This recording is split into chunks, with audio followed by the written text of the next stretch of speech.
You know the words. Every child does. 4 innocent lines that have echoed through centuries of nurseries. But beneath this childish veneer lies one of the most disturbing stories ever hidden in plain sight. The rhythm bounces along harmlessly until it delivers its devastating conclusion. This isn't originally about an egg breaking. It is a coded message about the helplessness of human effort, wrapped in a riddle that reveals the most fundamental horror of human existence. Some things, once broken, can never be restored.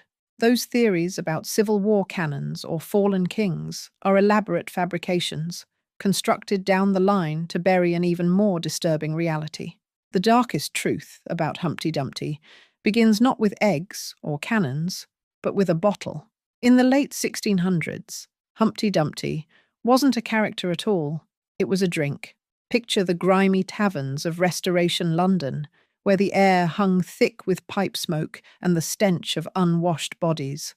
Sailors hunched over splintered tables, their faces weathered by salt and sun. Serving girls navigated between grabbing hands, sloshing ale onto sawdust floors, already sticky with spilled beer and worse. Behind the bar, a proprietor would call out, "Humpty Dumpty," as he ladled a steaming mixture from an iron pot, boiled ale mixed with cheap brandy, hot enough to scald, strong enough to drop a man where he stood. The patrons would down it in desperate gulps, their throats burning, their eyes watering. Within minutes, they'd stumble toward the door, faces flushed crimson, bellies churning with the toxic brew. By the second or third round, they'd be humped over, ready to be dumped in the gutter. A particularly vicious concoction that could destroy a man from the inside out. The Oxford English Dictionary confirms this etymological origin, documenting how this potent brew gained its name from the way it left its victims, humped over and ready to be dumped. By 1785, the term had evolved into something even more sinister. It became slang for the kind of person who consumed these drinks. Short, squat, clumsy drunkards whose bodies had been ravaged by alcohol. The linguistic connection is undeniable. Hump for their hunched posture. Dump for their inevitable collapse. These weren't just social drinkers. These were the broken souls you'd find slumped against tavern walls in the seediest parts of London. Men whose lives had been so thoroughly destroyed by vice that even the combined efforts of their community couldn't lift them back to their feet.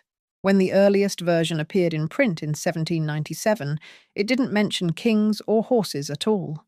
Instead, it spoke of 80 men and 80 more, that's 160 people, who could not make Humpty Dumpty where he was before. Imagine a crowd gathers around a collapsed figure, sprawled beneath a low stone wall where the drunks often perched to watch the world spin by. His clothes are soaked with ale and worse, his face purple-red from years of drink.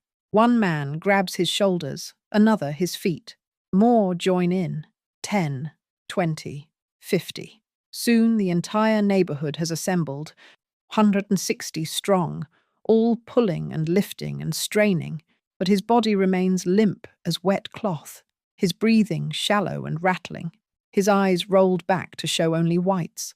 They can prop him up momentarily, but the second they let go, he collapses again like a sack of grain. The more they try, the clearer the terrible truth becomes. This isn't just a man who has fallen. This is a man beyond all human help, destroyed so completely by his vice that no amount of community effort can restore him. The wall wasn't a castle fortification. It was a tavern bench or a low stone barrier where drunkards would perch before their inevitable fall. Across Europe, different cultures developed their own variations of rhymes about irreversible falls, each capturing the same essential horror.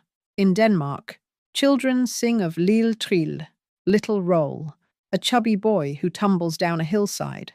But in the original Danish, the story is darker than it sounds.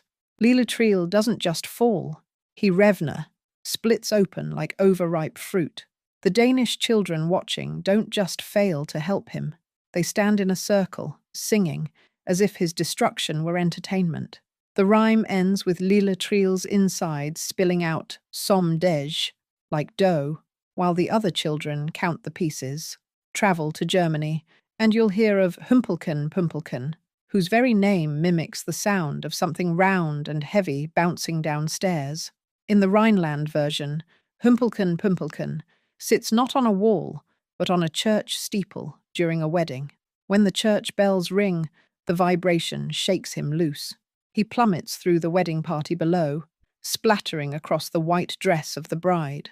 The congregation, described as all the bishop's men, kneel around the stain, praying, but their prayers can't undo what gravity has done. The wedding becomes a funeral. The white dress stays red. While these European cousins share the archetypal theme of irreversible destruction, the English Humpty Dumpty stands apart with its specific origins in alcoholic degradation, a uniquely British darkness born from the gin-soaked gutters and ale-stained tavern floors of a society grappling with the human wreckage of industrial-scale drinking. Other cultures imagined mythical falls. England encoded the all-too-real collapse of men destroyed by vice, but the rhyme's dark power transcended its original meaning. By the early 1800s, this tale of a drunkard's irreversible collapse had transformed into something else entirely, a children's riddle. The morbid specificity of alcoholic destruction proved so effective at describing something utterly broken that people began using it as a puzzle. What sits on a wall has a great fall and cannot be put back together again. The answer, divorced from its grim origins, became obvious: an egg. This transformation appears in collections like Gamma Gurton's Garland as early as 1810, where illustrations began depicting not a ruined man, but an anthropomorphic egg. The riddle format stripped away the social commentary, leaving only the pure mechanics of destruction. Children who recited it had no idea they were echoing a cautionary tale about the limits of human salvation. The egg became the perfect visual metaphor: fragile, precarious, and once broken, impossible to restore. The famous line about all the king's horses and all the king's men that everyone knows today, it didn't exist in any early version.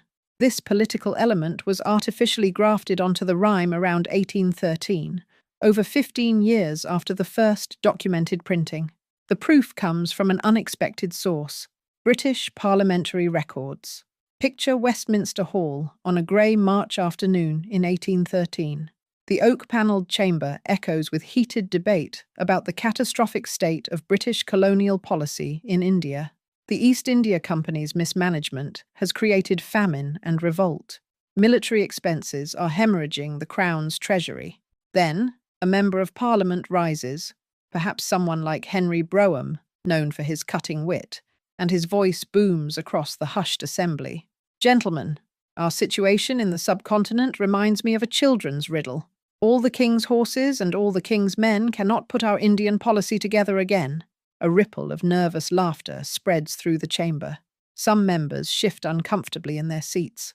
The nursery rhyme, once about a neighborhood drunk beyond salvation, now an innocent riddle about an egg, has just been weaponized into a devastating critique of royal incompetence. It wasn't someone hiding the original meaning.